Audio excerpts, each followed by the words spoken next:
What's up, everybody? Welcome into the Fantasy Football Game Show brought to you by Front Yard Fantasy here on Better Sports Network. I'm your host, Simon, here on this beautiful Monday, joined by my equally, if not more beautiful co-hosts, Joey Wright and John Luke Garofalo. What's up, boys? What up? What's going on? You guys only get glasses, Joey, for a couple more days, so enjoy it. Joining us today, rocking the glasses a little better than anybody else on the stream, is our friend Jeremy Popielarz. For those of you that do not know Jeremy, you can find him on Twitter at PopesFFH. He is a fantasy football analyst over at FTN and the host of the FTN Dynasty podcast. Jeremy, thanks so much for taking the time to come on with us today. Jeremy. Yeah, thanks for having me. I'm excited. I always love coming on the show. I was on it, I think, last year? And that was a lot of fun. So I'm excited. We're going to have a mock draft today, so that's pretty fun. Hopefully they already know that. If they don't, sorry that I busted it. But Jeremy! Come on. But I'm excited, so I appreciate having me on. We love mock drafts, and it's time to get the redraft mock started. We've been doing mostly Dynasty, but we got that first redraft one coming here. If you've been doing best ball, you've been flexing that muscle a little bit, but this is just a little bit different. Jeremy, we got Craig in here fact-checking and validating further what you said. You were on last year, September 30th, 2021, playing some Fantasy Fortune. I remember it was Fantasy Fortune, and I remember it was rigged. I do remember that. Yeah, that sounds right.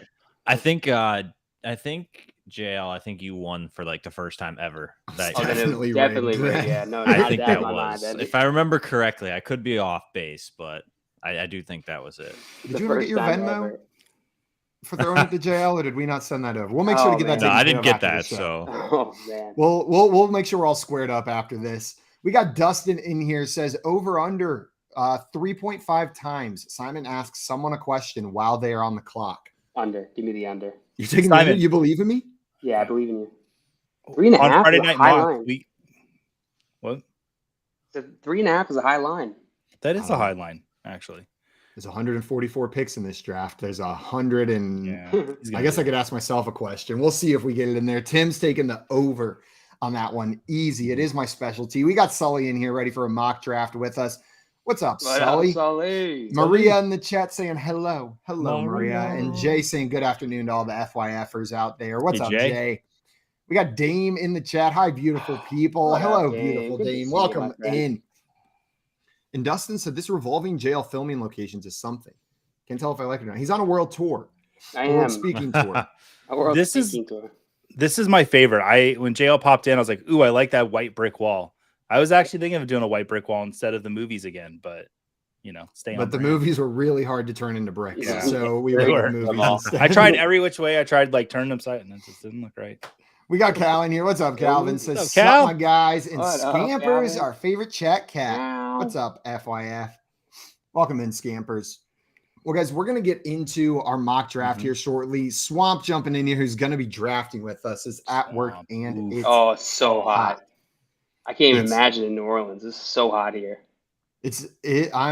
Swamp, I'm with you. I feel like seasonal depression usually hits in the winter, but I get it in the summer here in San Antonio because it's too hot to go outside. I'm just I just want to sit inside my house all the time. I step outside and it's 100 degrees with 60% humidity. I'll just take my socks off and stay inside. And Swamp said, no time for crying, just sweating. That's right. Gotta preserve that water. Well, I'm glad you're not crying at work, at least today. Well, guys, we are going to get into our mock draft here shortly. Yeah. Before we do that, a couple reminders. First and foremost, if you are not already following our guest Jeremy on Twitter, go and remedy that immediately. You can find him on Twitter at PopesFFH. It is right there below his handsome face on the screen. Or if you're watching on the Better Sports Network or Front Yard Fantasy YouTube, the link's going to be in the description to that video as well. You can just click on it. After you do that, if you are watching us on the Front Yard Fantasy or BSN YouTube, go ahead and hit that subscribe button. It's the easiest way to show your support for what we're doing. And if you hit the little notification bell, you will make sure. Are you making fun of me?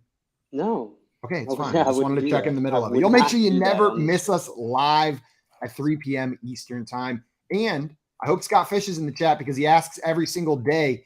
Tonight at 8 p.m. Eastern time, we've got some fantasy football pub trivia coming your way. You can play along in the BSN app. You'll answer your questions live. Joey wrote 30 questions. Joey, what's the theme for tonight's game of BetterCast? I spared no expense writing the questions tonight. It's Jurassic Park. Woo! Yeah. So we got some Jurassic Park X NFL trivia coming your way tonight. That's 8 p.m. Eastern time. You can watch here on the Front Yard Fantasy YouTube channel, on the Better Sports Network YouTube channel, or right there in the app where you're going to be playing that game. You need the app to play along, so go ahead and get that downloaded. We'll see if any clever girls show up tonight. Nailed it. Good Jurassic Park joke. Well, guys, we're going to get into our mock draft here. I'm going to go ahead and pull this up. All four of us are going to be drafting today. I got that first overall pick. Jeremy is right after me. And then JL, I believe you're down there at the end of the draft, pick 12. Oh, and yeah. Joey is pick 4. So we got 3 of us here near the beginning. And then JL picking it up there at the end. I'm going to go ahead and start the draft. And I've got the first pick. Where are you going to go with? I'm going to go with a player. I'm going to go with, it's probably pretty obvious. It is SuperFlex, what we're doing here. So quarterbacks come at a premium. I'm going to take a quarterback here, and I'm going to take the quarterback that scored the most fantasy points per game last season through his 15 games. And I'm going to take Jalen Hurts as the first overall pick in redraft. Fancy. In Dynasty, I do just have more security and trust in Patrick Mahomes. We've seen it more years. I'm going to take him. But in redraft, with the rushing upside a guy like Jalen Hurts presents, I've got no issues taking him as the first quarterback off the board. But now Jeremy's on the clock. I'm going to take Josh Allen. I think Josh Allen still should be 1 overall, my personal opinion. A little bit of a homer pick, being here in Buffalo. But I do think that Josh Allen is primed to kind of continue what he's done the last few seasons and just kind of be near that top tier, whether it's first or second in fantasy points overall for the season. Last year, we kind of saw him even have a really good fantasy season despite having that slightly torn UCL or exactly what he was having going on there with his elbow and kind of an offense that kind of went off the rails a little bit. I know there's some worry that they say he's not going to run as much, but with James Cook and let's be honest, I mean, Damian Harris isn't always that healthy. I still think that Josh Allen in the red zone is going to be just as good as Jalen Hurts, probably going to be up there again, scoring rushing touchdowns inside the 5. And I think this offense gets even better if that's possible in the second year under Dorsey. So how much of a homer pick can a player like Josh Allen really be? Like, I get he's on your team, but he's Josh freaking Allen. Like that's hardly a homer pick. Exactly. And it's just like, it just seems like he should be up there in most SuperFlex drafts, but I can't fault you with either Hurts or Mahomes. So I like all 3 of those together, whoever. Those are the 3 guys that I'm fine with any of those 3 being the first overall pick in SuperFlex redraft. Joey, you grabbed Burrow there at 4. Is that is he in that same tier as those other 3 guys to you, or is there maybe a tier break before Joe Burrow? It's a tier break for me. But I took the 4 spot. I was one of the first people to pop in the draft today, so I get my pick of the litter of spots. And I'm usually drafting towards the end, kind of where JL's at. And I want to try something different because, heading into redraft season, I'm going to get to bounce all around in different draft spots. So I've been doing the 8 spot a lot lately, so I wanted to try something different. And listen, I'm happy getting Joe Burrow at 104. It's who I expected to be there. Brocow made it a little exciting for me, wondering if he was going to take Burrow and I'd get Mahomes. Maybe he would slip to 4, but no. Pull JL and Scott Fishbowl last year, grabbing Patrick Mahomes with the 4th overall pick, you punk. Oh, yeah, I forgot about that. He just slipped to you. You got to snag him. Yeah, JL's almost on the clock. I was about to ask him a question. Jeremy, is Joe Burrow the 4th guy for you after those 3?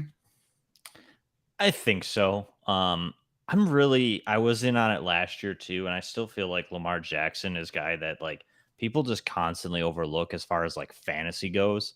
I think that he's primed to be very good in this Todd Monken offense, especially if they do pass a little bit heavier. If J.K. Dobbins is healthy, I know that there's now obviously some concerns with some stuff coming out about his knee still. But either way, whether they have Gus Edwards, Justice Hill, they can still run the ball with all 3 of those guys. And I just think that Jackson is still like close to being like outside of like, I don't think Burrow could be the QB1 for fantasy 100%. Ever. Like, I think he's a top 5 guy consistently, but like Jackson could be the one, like QB1 overall. He still has that upside. So for me, I go back and forth with Burrow and Jackson. But if I was on the clock, I probably would have taken Joe Burrow just for the safety. I feel like there's a little bit more passing volume, a little bit safer type of play, I think, out of him than maybe Jackson. I love the point you brought up about Lamar Jackson's upside, though, being just he's got a higher roof than Joe Burrow does whenever you look at their skill sets. Lamar Jackson can be that number one overall quarterback, but it's been a minute since we've seen it come together. Whereas Joe Burrow, I'm with you. I'm confident what we're going to get next year. And when you've got weapons like Jamar Chase, T. Higgins, and Tyler Boyd as the third best receiver on your team, your floor is pretty safe there as well. And I think like Joey took him a little early at 1.4, you could quote and say, but like where you get him average, like at 6 or 7, like that's really good value. You know what I mean? Like, I don't think that Joey's wrong at 4, but like I'm never wrong. I'm always no, right. I know. I understand that. I get you. But like, I just feel like most drafts, you'll see him kind of fall at 6. I feel like a lot of people will jump on Chase or Jefferson early, especially with how good it was last year for those guys. So I think that to me, he's a really good pick for most people in like Superflex around that 5-6 range. Yeah. As opposed to going with the wide receivers, in my opinion. I see Andrew in here saying bummed Burrow got sniped for me. You sniped Andrew in the first round. Joey grabbed him.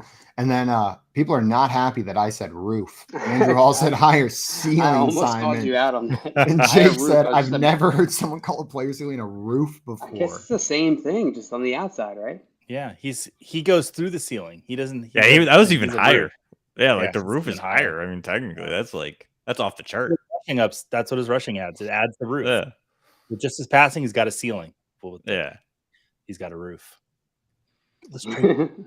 Dale, on the turn here, you grabbed the first running back taken. Redraft. Nice. You decided to go with Christian McCaffrey.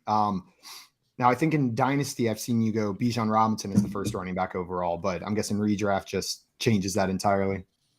Well, it changes it somewhat, right? Running backs are a little bit more valuable because I'm less worried about their lifetime value and just focused on this year. So someone like CMC, who's the top talent at his position, even in the first round of a super flex draft, to me, this is a value.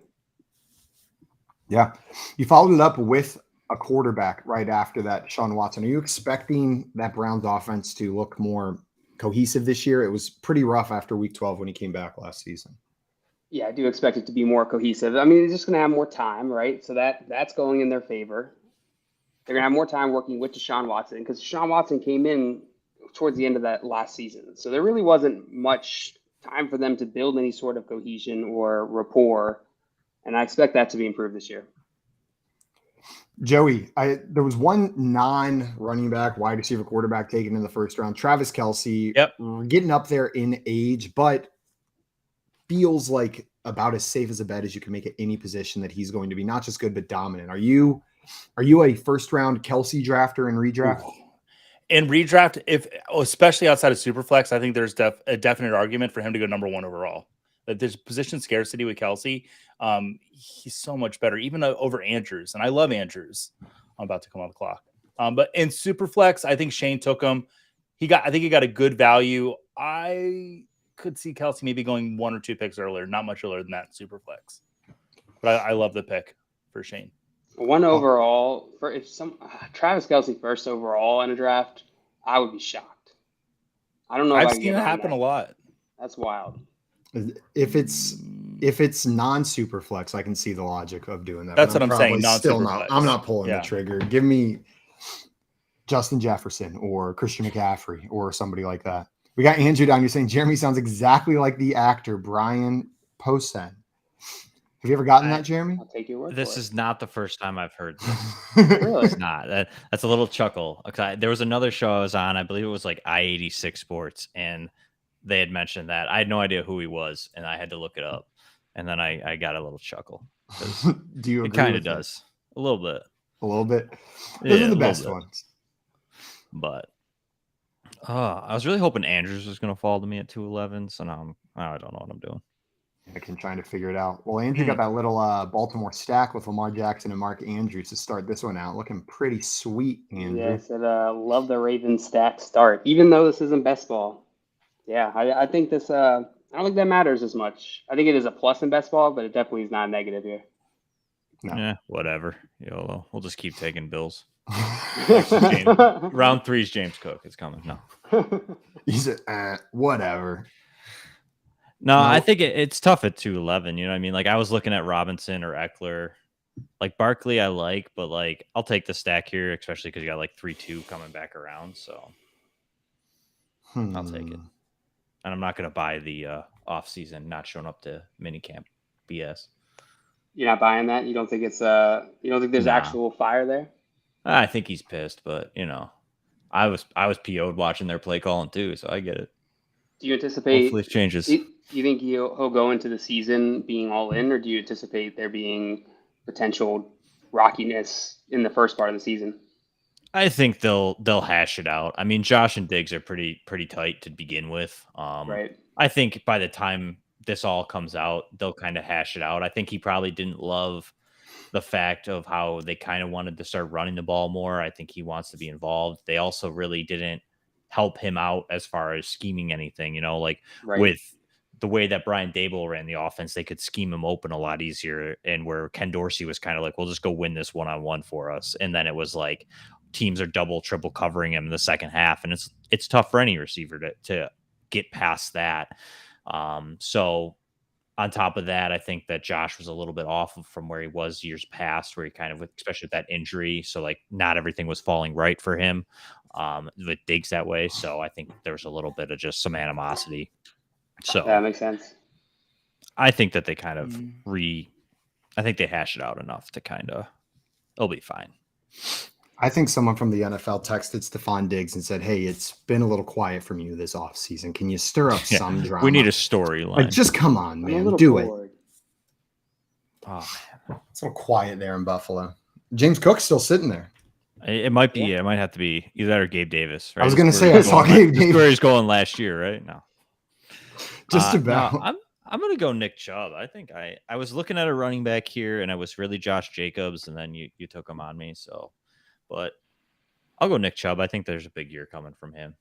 I hate when I think a little bit pass heavy. I know Jerome Ford's there, some little hype there, but I think Nick Chubb sees his largest workload of his pro career, and I think that's going to be good. Yeah, Nick Chubb. I agree with you. Give him more work. It's probably a good thing. Interesting little running back run here. There's a Stephon Diggs in the middle with Austin Eckler, Bijan Robinson, Saquon Barkley, Josh Jacobs, Nick Chubb, and Derrick Henry. All going there at the 2-3 turn, which is usually where I feel like that next tier of quarterback in Dynasty would be going, where we're talking about like the Bryce Youngs, the Anthony Richardsons, that young but unproven tier. As I was scrolling through here in Redraft, this is my first Redraft SuperFlex mock of the offseason. It's amazing how quickly it changes those quarterback values, like even from SuperFlex from Dynasty to Redraft within SuperFlex. Yeah, I think Dynasty to Redraft changes it a lot for me. I've always been predicated kind of like in the early parts of like my Superflex career, we'll call it. I always like went one early and then waited till later. And I feel like I hold that still in Redraft, where in Dynasty, I definitely would have went quarterback, just because like you said, like there's such a premium, and especially in Dynasty with it being Superflex, like you can't trade for quarterbacks, at least a good one, without giving up like your entire future. So for me, I really sit there and go early with like the two quarterbacks within the first 3 rounds, if they're there. But once that starts to fall off to that, like, you know, the Kirk Cousins or even that Bryce Young area, it's kind of like, maybe I'll wait a little bit. I'm with you. That's that exact point where I feel that. We got Scampers down here saying, I feel icky. Jeremy! I'm guessing you sniped that cat down there. And Jake wants to know, why isn't anyone drafted Dalton Kincaid yet? JL? Great question. It's because his last name is Kincaid. Wait till 411, Jake. The pick. 411 could be a lot of the date. You got a while to wait, Jake, and you're not sure which time it's going to go off. Andrew thinks we're going to see a Justin Jefferson Kirk stack, I bet. And on that note, Swamp said, oh, wait, this is Superflex? Well, Swamp, you're going 0 QB, baby. Whoopsie doopsie. I was about to say, I'm excited to see what Swamp Team's going to look like, because no one's going to have better receivers than him in this draft. That's just... I mean, they might work out, though. You know, he could go with, you know, like a Kirk Cousins paired with like a Kenny Pickett really late or something. You know, like, that could look really nice. Yeah. Andrew down here saying wide receiver start is interesting. I've seen it, though. Now, if he goes wide receiver, then we're getting crazy. What you going to do, Swamp? What you gonna do? And Tim Downey saying Scampers living my dream with the Tua Waddle stack. Who's else you got on that Waddle team? I'm missing it over there. Justin Fields too. Oh, that team is beautiful, Mr. Scampers. I love Justin Fields at that spot in the draft. Looking at this board, I'm looking at the back half of the first round and thinking, if I am in a Superflex redraft league this year, that's probably where I want to be drafting if I have any sort of choice. 7 or on. I love the back half QB value. Mm-hmm. Boy. Where do I want to go here? Well, you grab T. Higgins, your Clemson boy. Take a player. I feel like 11, like that 10, 11, 12 is really nice. Yeah, I don't mind the back of drafts No. and dynasty and redraft. I've been liking the spot. I've always been torn. I always like the middle, but like this back half, I mean, you're getting guys like Watson or Lawrence or Dak Prescott, like, and then you can pair them and you feel okay to go with like a guy like McCaffrey or Hill, like just because like you're still getting a solid quarterback. You're not stuck in that, like the Kirk Cousins or that area, and you still have that value, but you can still go ahead and grab another option. Yeah, pretty much. There were players at each position at this point in the draft where I took Kirk Cousins that I was comfortable going any position here, which is kind of how I look at these draft positions when I'm evaluating them, is where in the draft am I feeling like, wow, there's something here or there's not something here. Yeah, and I've had a lot from the early portions, like 1, 2, 1, 3. A lot of my I've had a couple dynasty startups or like restart dynasties with some of my friends and stuff, and I've been at the front half. And once I get done, I kind of feel a little bit about the team. But like you still get that early quarterback, which is nice. But like after the fact, I kind of feel like I was at the back half of runs and stuff like that. So yeah. We got JV Cho coming in here. What's up, Cho? Saying what's up, y'all? Josh, good to see you. And we got Scampers in here saying I almost never take 2 QBs in the first 3 rounds, trying it out. And Hall saying the same thing. I usually go QB in Superflex because it gets so bad, but I'm curious how this one turns out. That's what this is for. That's what mock drafting is for. You try these things out. You test it out. I never go heavy running back early, and here I am trying it out. We'll see what happens. I never go Kirk Cousins early, but you never go Kirk Cousins. How's it taste? Giving him a whirl around the block. And so far? Exactly as I suspected. How's that Kirk purring, baby? Very plain. It's the most plain purr you've ever heard. I was about to say that I regretted my Anthony Richardson pick because I thought Goff would have made it there, but when Dustin took Goff, I felt a lot better about it. Well, I'm glad you only had to sit in that. It was horrible for less than a minute. Yeah, just terrible. Dustin said, "Scampers." Out of it, though. I wanted Devonta. Well, we all did. Get sniped, baby. Yeah, I was hoping to get Devonta Smith as well. I was sad when AJ Brown was gone with my second pick. I love the Olave pick by Andrew. Actually, Andrew's team right now on point. Holy cow! Lamar Jackson, Mark Andrews, Breece Hall, Chris Olave. That might be my favorite team so far. If this was Dynasty, that would by far be my favorite team so far, I think. It still might be in redraft, but I don't have as much. Olave is like the 1 weak point in redraft here, meaning that maybe Breece Hall's ACL. Yeah, sure. If he's not healthy, that's definitely going to be a bummer for Andrew. Oh, are you hoping to get Daniel Jones, Jeremy? I was surprised he was falling that far. Well, I don't want Aaron Rodgers, so. Well, while Jeremy's going, we can talk about how much of a Daniel Jones truther he is. Who, me? Yeah, right? Yeah, no, I just think that Daniel Jones is really good value here. Like, I'd prefer him over Cousins, Smith, and Goff. I think that he proved it last year. I think Brian Daboll's system's just really friendly. They're going to be able to scheme a lot of players open.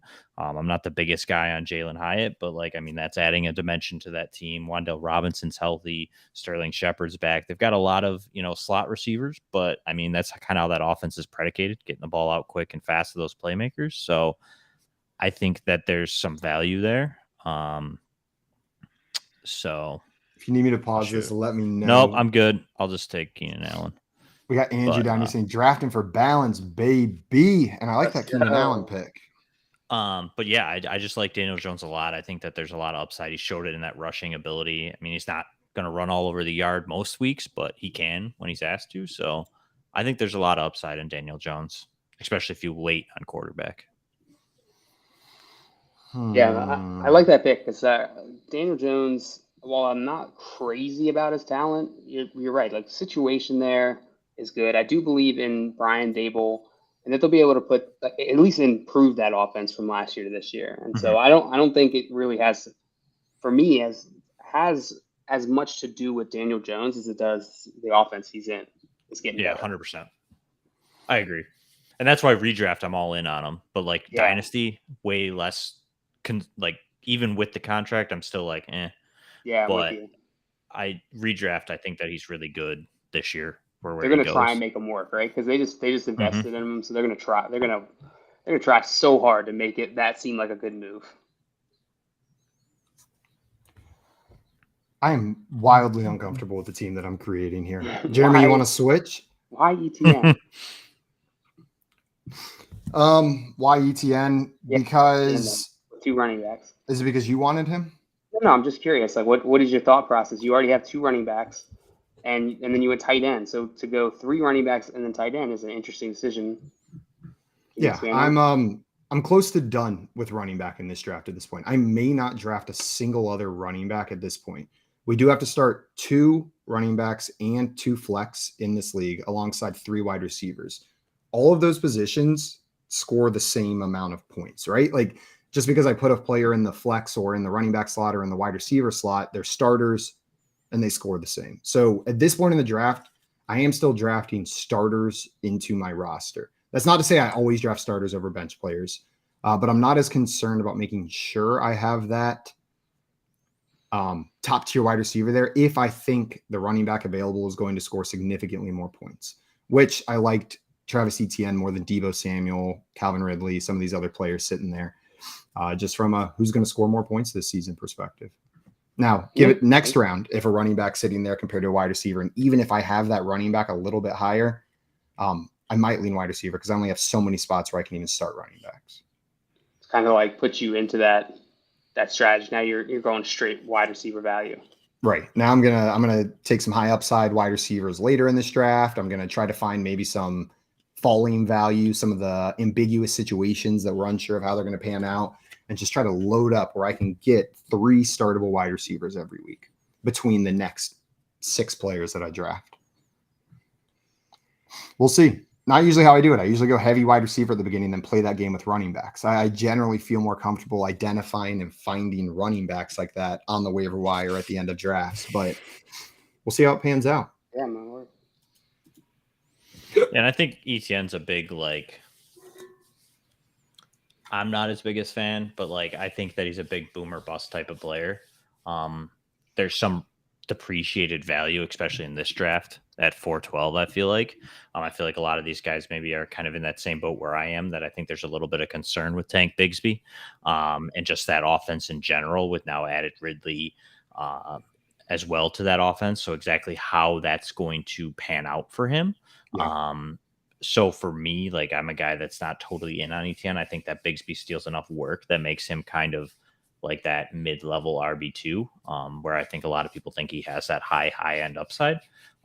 So for me, I just feel like I like the pick. I don't think it's bad. And I like that strategy of trying to target those late to mid-round wide receivers. But I've also kind of started to realize that I think that with receiver, even though there is a deeper position, sometimes I feel like the front half of that group is definitely a tier break. You know, like even where I took Cooper, like I felt really meh in this area of like Cooper, Samuel, Ridley, Hopkins, like McLaurin. I don't know, even London, like especially for redraft. Like, I don't know if you guys feel the same, but it just kind of feels like a very type of spot to take a pick. So that's why I don't hate going ETN there. In Dynasty, I love drafting those guys, the Keenan Allens, the Amari Coopers, because they're going 3-4 rounds later. Like they legitimately just getting pushed down that board. But I do hear you. You get to this point and it's like, well, they're exciting. They're good. They have the chance to maybe be that wide receiver one if everything goes their way, or a top 12 wide receiver. But there's just it's not as exciting as a Garrett Wilson. You're not hitting that same level of oomph that you are whenever you draft a Jalen Waddle or a Jamar Chase. It's like we saw ETN like kind of everything go his way last year, and he finishes the RB17, and he's being drafted as the RB12. And with everything like Pope said, like I just can't see ETN's situation getting better with everything they did. And that's it. And a lot of people are like, oh, it's all about value. He earned or like got that lead role. Like they traded James Robinson because of that. And like my big argument is like, look at what James Robinson did this year. Okay. He gets a contract and doesn't even make training camp. Like maybe it was because the Jaguars realized James Robinson's Achilles injury really took a step out of him and he's going to get his way out the door. They saw an opportunity, traded him to the Jets. And now by default, ETN had to see that workload as opposed to what they really wanted to give him, which is kind of a split backfield. So obviously there could be a fallout if Bigsby isn't as good as we think he is, but I do think that Bigsby is going to garner enough touches to really limit ETN's ceiling. I do think whenever we look at last season, he wasn't the starter for the entire year, and he still finished his RB17. We talk about everything going right. This offense should be better with the maybe the volume or the percentage of the volume is slightly lower, but a full 17 games as the lead starting back in a better offense, I think is what's got me excited. I understand I get concerns around Tank Bigsby, but I do think Travis Etienne is a tier above. They will use him to manage his workload, but not necessarily as a complimentary back in my eyes. The thing that gets me is just like the issue is like the red zone. Like Etienne had plenty of options and was very, very bad in the red zone. So to me, that's where I think Bigsby could make his hay as far as like becoming fantasy relevant or like stealing stuff away from Etienne. For sure. And less than like that, less than like the whole workload. I think it's going to be what the workload is. Do you know what I mean? Yeah, that makes sense. And Tim with another great point. Dougie P, Mr. Peterson didn't draft Etienne either. It's a rollover from the last coach in there. So could be trouble. He drafted his own guy coming in. And Tim also saying going 0 wide receiver is wild. Yeah, not my usual draft strategy. Not what I like to do. I was really hoping Dobbins was going to fall to the 6'11". Are you in on Dobbins this year? I feel like that's a player that no one's hyped about, but you scroll through the list of any projection site and like buried in between a bunch of people with like 130 points, there's J.K. Dobbins sitting at like 180. Like, so all of the websites have him projected for significantly higher than all the backs getting drafted around him, it feels like.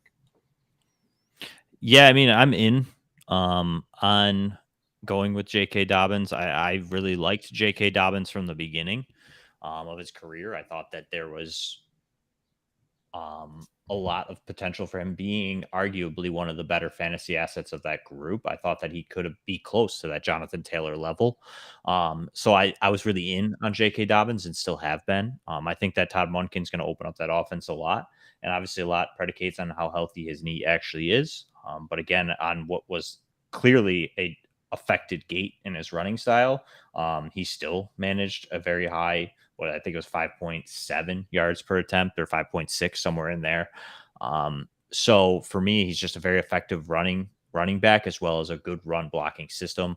Monken opens up that offense a lot more. I think that we see a lot. And there's an old adage that a lot of people say, oh, Jackson vultures his touchdowns, which is completely false. I mean, J.K. Dobbins sees a lot more work in the red zone when he was on the field, especially as a rookie. He finished, I think it was the last 6 games, scoring a rushing touchdown in every game. So they don't really use Jackson near the red zone, which a lot of people, I think, perceive that they do. And I just think that there's a lot of value hidden there in J.K. Dobbins, especially if he sees more than his average of like 30-35% of snap share throughout his career so far. So that's a great point of Lamar. I feel like people see rushing quarterback and just assume touchdowns vultured. Rushing quarterback, touchdowns vultured. And it's the complete opposite in Baltimore, which is wild. You would think that they would because of how good he is, but like it is almost completely the opposite. Once they get to the red zone, they kind of go away from him and use him more as a decoy. Andrew down here saying Swamp playing with fire at QB. Swamp has yet to draft a quarterback. Learned it was SuperFlex and said, I'm still rolling with this strategy. But Jeremy just took a second QB in Derek Carr. I was so close to grabbing Derek Carr there, but decided to push my luck on QBs one more round.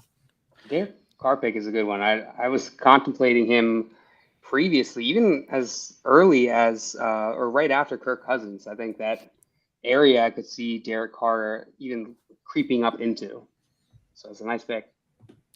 Yeah, I think it was and Andrew, I milked it because I was talking. Okay, I got asked a question on the clock. point that up towards the 3.5.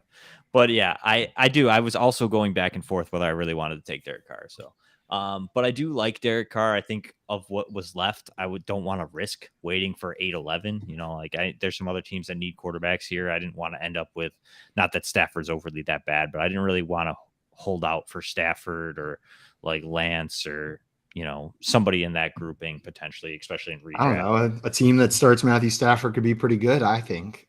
I mean, they could. I'm just kidding because I'm about to have to draft Matthew Stafford. I'm just saying that I think that I just didn't feel like I think Carr's ahead of those guys a little bit. Just I think that the offense in New Orleans, I think they'll be okay. And kind of reverb to his like mid-level QB2s. So I was comfortable a little bit more with him as opposed to risking it with, say, Kyler Murray, who might not play a lot, or if Jordan Love completely tanks, or if what we got from Stafford is where he's at this point in his career. So we got Andrea in here saying, hi, everyone. What's up, Andrea? Welcome in. And Joey, you've been on a bit of a wide receiver run there. DK Metcalf, Deebo Samuel, Drake London, Christian Watson. How are you feeling about your team so far? I love my team. I really do. I love that wide receiver depth I got. I feel really great with Austin Eckler is kind of my anchor running back. I love my two running quarterbacks as well. I'm high on Anthony Richardson. I don't want to miss it if he hits. He could be a complete flop, but I want to win. I don't want to come in second place. So I took, for me, what's a top 9 quarterback for me this year. This may be revealing strategy further down the line, but I'm going to ask anyways. Because your second quarterback in redraft is a guy like Anthony Richardson, someone who's unproven. You even mentioned the possibility that he tanks. Are you more likely to draft a third QB, given that Richardson's your second guy? Yeah, I'll probably take Matthew Stafford so that some guy after me can't get him. Completely block Simon out. That would be a great third quarterback. Yeah, it would. And he's going around that at that point to where I could get him. Dale, I love look where Bryce Young is going compared to Anthony Richardson. Like that value for Shane is really good. Yeah, 3-4 rounds later. Yeah. Down there in Bryce Young.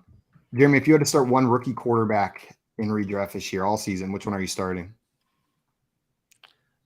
I don't know. I'm going to think of my cards here a little bit, but it's CJ Stroud for me. I still think that, to me, I've been on Stroud the entire draft process. I think he is the best quarterback of this group. And I think that dynasty and even in redraft, I think that there's some value there for him. Bryce Young, I'm very concerned about as far as the offense goes. I think we're going to see a ton of Miles Sanders. I don't believe in Jonathan Mingo. So I think that there is pretty much 0 wide receivers there for him to work with. And their best pass catcher is probably arguably Hayden Hurst. So for me, I think that Bryce Young is going to have some issues making that transition as far as a fantasy quarterback goes in year one. Anthony Richardson's obviously that dice roll. I don't believe that Anthony Richardson's going to be Josh Allen. I think that Anthony Richardson's going to have some issues making this transition to the NFL. And I do think Gardner Minshew plays for a good portion of this season. And I don't think that we get what we expect out of Anthony Richardson. And I might eat my words with it, and I'll be the first one to admit it because his potential is definitely the highest of this grouping. But I do think that CJ Stroud is the safer of the group. I do think that he is that Kirk Cousins type of area for fantasy where it's going to be that consistent low level, like top 12 guy. So it's not exciting, but I think that there's safety in that. I do think that arguably his receiver group is the best of that grouping. I just think that Nico Collins hasn't been proven. We haven't seen much from John Mechie, but Tank Dell fits Stroud's style really well. Dalton Schultz is arguably the best tight end from that group. You've got Dameon Pierce and Devin Singletary there. So I think that the groups, as far as talent goes around them, are pretty close. Obviously, Richardson's probably ahead with Taylor and Pittman, but with Bryce Young and Stroud, it's very similar to me. So I'm going to take the guy that I think is just the better quarterback in CJ Stroud. And we got Dustin down here saying Stroud is safer. So he agrees at least about the safety, but maybe not fully in with the upside that you are there, Jeremy. And Dustin also coming in, Joey, maybe throwing a little bit more shade towards Richardson, saying maybe that has more to do with Richardson being overvalued and not Young being undervalued. Though you did say Richardson's your QB9. So based on your rankings, this is not overvalued at all for where you draft. No, I got him as the QB. Let's count. 1, 2, 3, 4, 5, 6, 7, You're the 8, worst. 9, 10, It's a vampire. 11 quarterbacks. Oh, gross. That's the second Sesame Street character I've done on the show. 3 I thought it was a total vampire. if you count JL's Kermit the Frog that he does. So we're a very pro Muppet show here. Why would you get credit for my Kermit the Frog? I meant as a collective. That's why I said JL's Kermit the Frog as a collective, like FYF3. I see. Hey guys, can we go back about, I don't know, 6 rounds? No. Simon, I like your team. You're dogging on it. Outside the ETN pick, I'm excited for your team. Yeah, I'm not. I just drafted Kenny Pickett. Well, that was hey, that's a good pick. I like Kenny Pickett this year. I'll say Yeah. that. As a quarterback too, I like Kenny Pickett a lot. I'll say that. Sam Howell or Kenny Pickett for you? Me is Pickett. Pickett. That's the decision I was making there, JL, as I sat there and stared at those 2 names, neither of which I wanted to be the QB2 on my SuperFlex team. Which one's it going to be? Tiny Hands Pickett or I don't know a name for Howell. Hot Hog Howell. I'll keep it going. Why not? Harry Hog Howell. The Bills will determine whether I win this league or not. I think you just broke Joey's heart a little bit there. No, I was afraid he's going to take somebody that I wanted. Are you in on James Cook this year, or is this more of a late round, high upside running back pick? I'm in on James Cook to an extent. I don't know. He's not going to be an RB1 by any means. I mean, potentially, I guess there's that option. I think that he's a solid running back too. I think that in his limited touches, we obviously saw a ton of efficiency, 5.7 yards per carry. So who's up there? It was near the top. I think he would lead. He led the league in it over 90 yard or over 90 carries. He led the league. If you want to toss Breece Hall in there, which was at 80 carries, he would be second. If you also toss in technically the Cincinnati game that got canceled, he bumps that to 5.8. So again, a guy that was very efficient in his limited touches.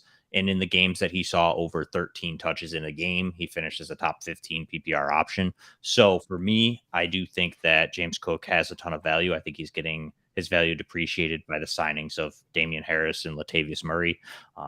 Cook is a lot better inside runner than people give him credit. And I do think that this Bills team does want to run a bit more.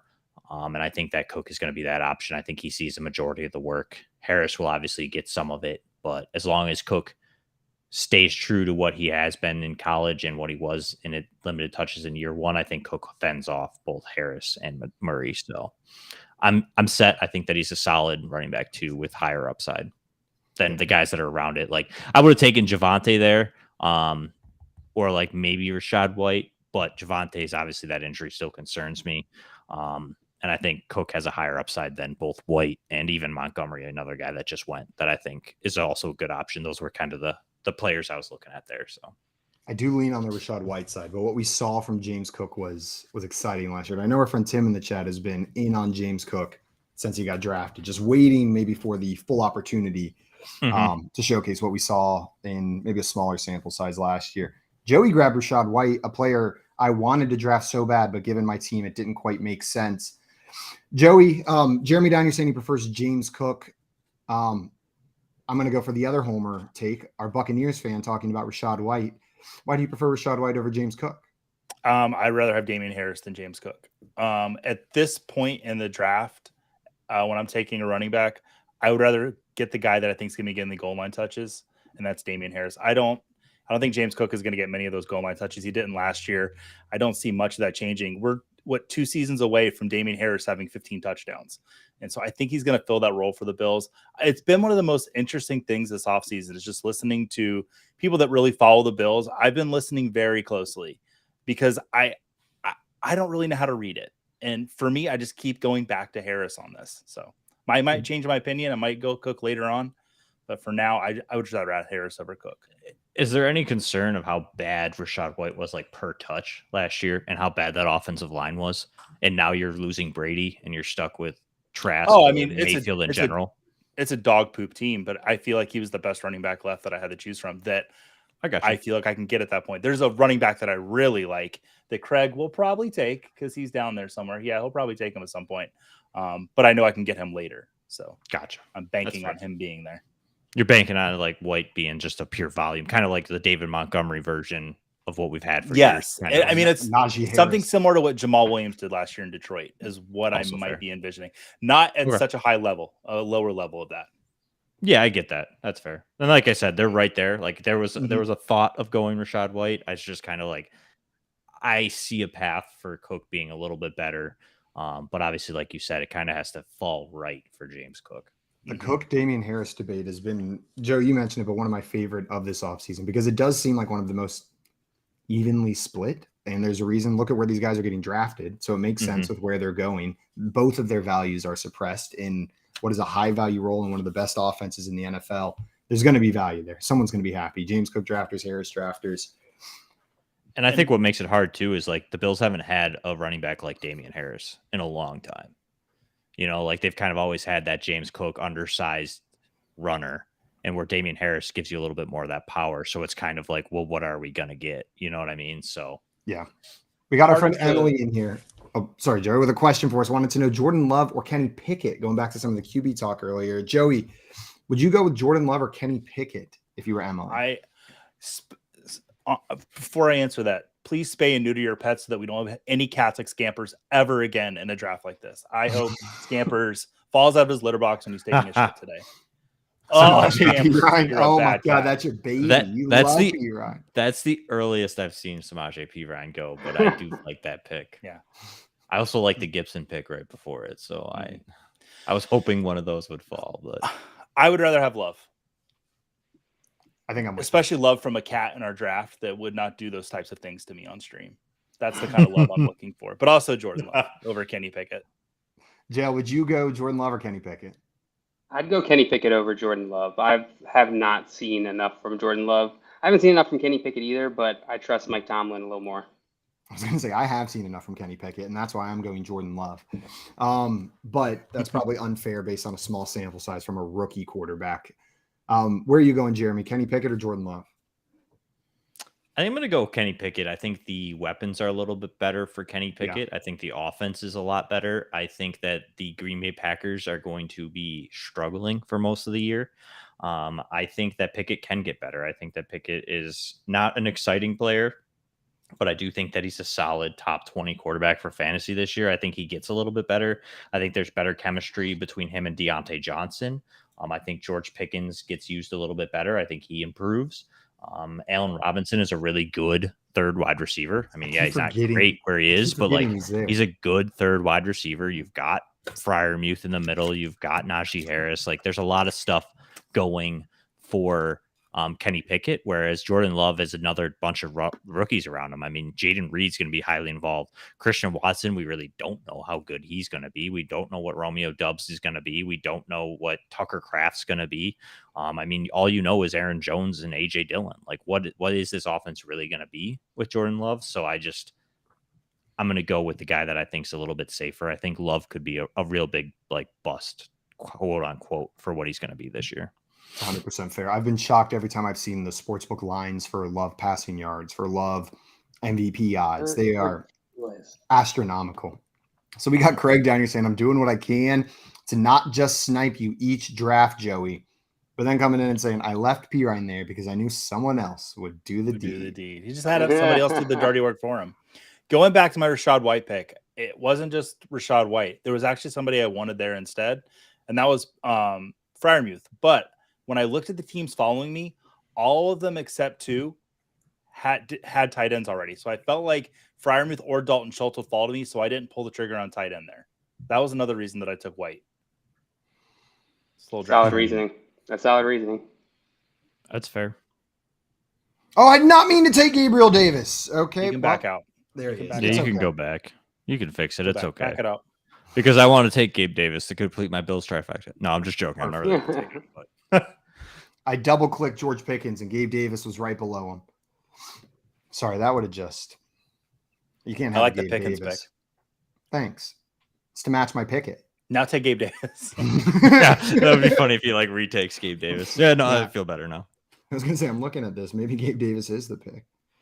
No, I'm gonna go with Cortland Sutton here. Do you ever do that on your turn? If you're on the turn, you take the player that's worse Earlier, just to make it look like earlier, just to make the value better. Well, Like, I got Sutton in the 11th. Exactly. I do it the other way. I don't take the worst player first. I take the better player last, which in turn is the same thing. But I like to say I got him in the later round. Oh man. So Andrew down here said, love the Davis pick. Well, it's gone. Hope you hate the Sutton. Whoops. Gabriel Davis is back and available, single and ready to mingle. Ow, ow. Ooh. Joe, where are you going on your first date with Gabriel Davis? I think we're gonna go to a steakhouse. What? Oh, you love steakhouses. They're my favorite place. It's the best date night for a vegetarian. Best mashed potatoes you'll ever find. Yo, you're not wrong though. Man, Green beans. I really and don't potatoes. know what to do here. I'm really jealous of your animated avatar. All right, I'm gonna do it. I don't. Oh, yeah. Good pick. I didn't want to do Love it. I had to do it. But you did it. I love the Did it. pick. Joey and I are big fans of Chigaconquo. Which means he's gonna tank. I'm really torn on him. But honestly, I don't like anybody right here, to be honest. Like, ouch.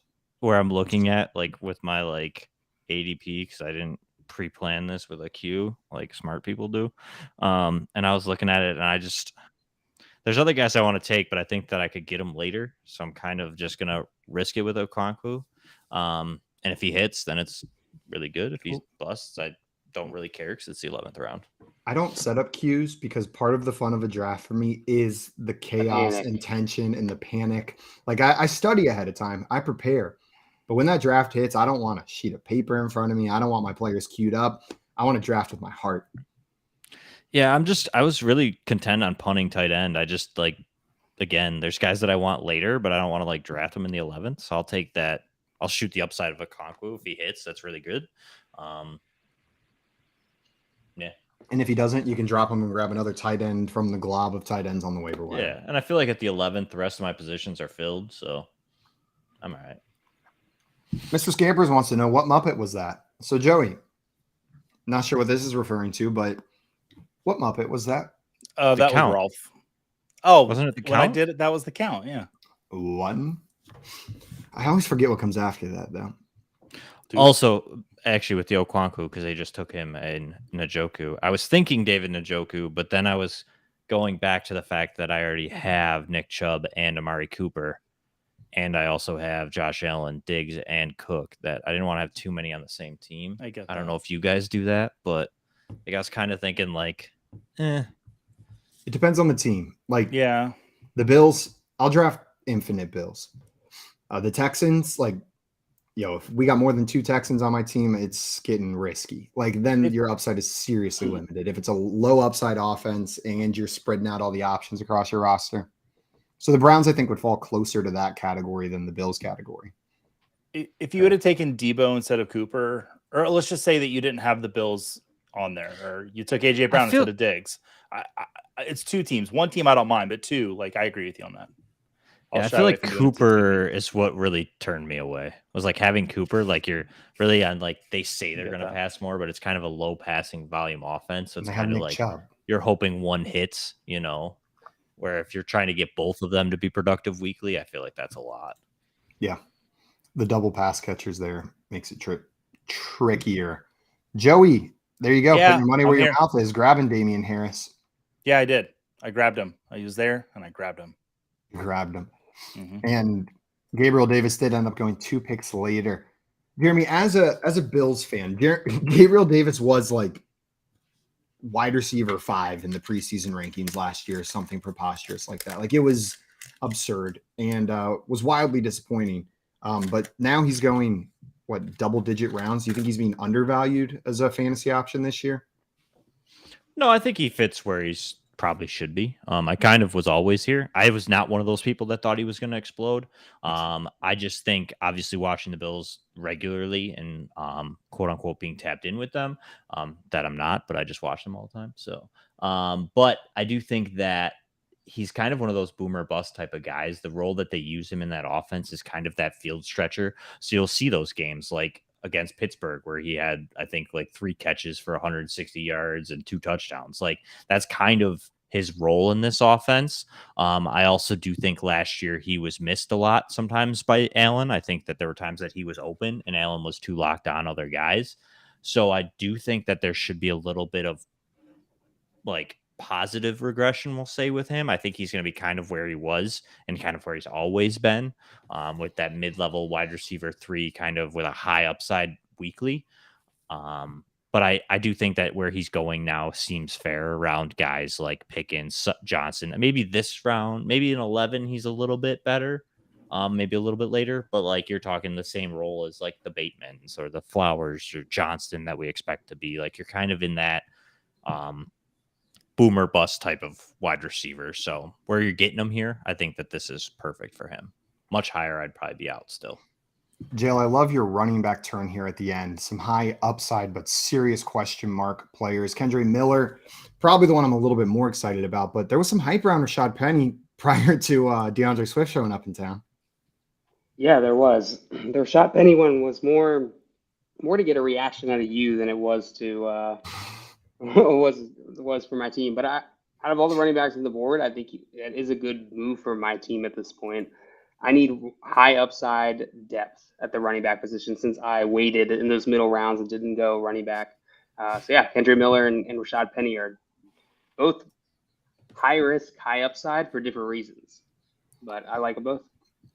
Scampers likes that turn down there. And Andrew saying still no Kincaid. Well. We'll see if he gets drafted. While we're approaching the end of this draft, I did want to remind everybody that tonight, live at 8 p.m. Eastern time, myself, Joey Wright, and Tim Wright will be live for some fantasy football pub trivia here on the Better Sports Network app and on the Front Yard Fantasy YouTube channel. To play along, just download the BSN app and get ready. Start studying your Jurassic Park and NFL facts because we're going to be live at 8 p.m. Eastern time, running through some questions and running through your hearts, baby. Mm-hmm. We were talking earlier, Simon, you said you didn't want to reveal a strategy and about taking Richardson and how I need a safe quarterback. So I'm going to take who I think is probably the safest quarterback in this draft. I'm just kidding. It's not Baker Mayfield. Nice. He's the best one left. Take him while he's down. Yeah. Hey, well, it depends. He's got a starting job for the first 4 weeks at least. Depends on what your definition of safe is. Yeah. Predictable. I think we're pretty sure what's going to happen with Baker Mayfield this year. It'll be probably a little bit below average to really below average. It'll probably start escalating downward as the season goes on. Also, Craig in here with more like Dalton Cade. Oh, ho, ho. Craig. Good one, Craig. Nailed it. And Craig getting hyped for a trivia tonight with some dinosaurs. You guys better watch out. Craig is the Jurassic Park expert, so he's coming in hot. The person to beat in tonight's game. Craig might find himself included in the trivia tonight. I'll just leave that there. Just a little teaser. Why does this look like that T-Rex is farting at the Bronchiosaurus? And the Bronchiosaurus is like, oh. I mean, is he farting or is this like tis the season, right? Or is it not dinosaur mating season? I don't know. I've only seen the first Jurassic Park, so you're gonna have to watch that. That's not exciting, but Ryan Tannehill. I almost went in the last pick. It's a solid pick. This late? Solid That's pick. what I mean. This late, he's my third quarterback in case one gets hurt, Mm-hmm. And I don't think I like Will Levis long term, but I don't think he touches the field this year unless Tannehill gets traded. So, well, Adam Thielen, the last pick in our draft. That's gonna do it for our draft today, guys. Everybody in the chat who came and hung out with us and came and drafted with us, thank you for taking the time. This is the first redraft of mini redraft mock drafts we got coming up. That is going to be it for us today, though. Huge thanks to our friend Jeremy for taking the time to come on and stream with us. If you are not already following him, go and give him a follow at Popes FFH. Jeremy, this was a ton of fun. I appreciate you coming and mock drafting with us on this one. Man, Jeremy. Yeah, I appreciate you guys having me on. I always have fun on the show, and you guys are all great, so I appreciate it. Most of us are great. Guys, you all are great. That's going to be it for us today. We will see everybody tonight at 8 p.m. Eastern time for some fantasy football pub trivia. Until then, enjoy the rest of your Monday to the best of your ability. And I don't know, eat something, take a nap, take a walk. Adios, everyone. Bye-bye. Bye, everybody. Could you put those sexy dinosaurs?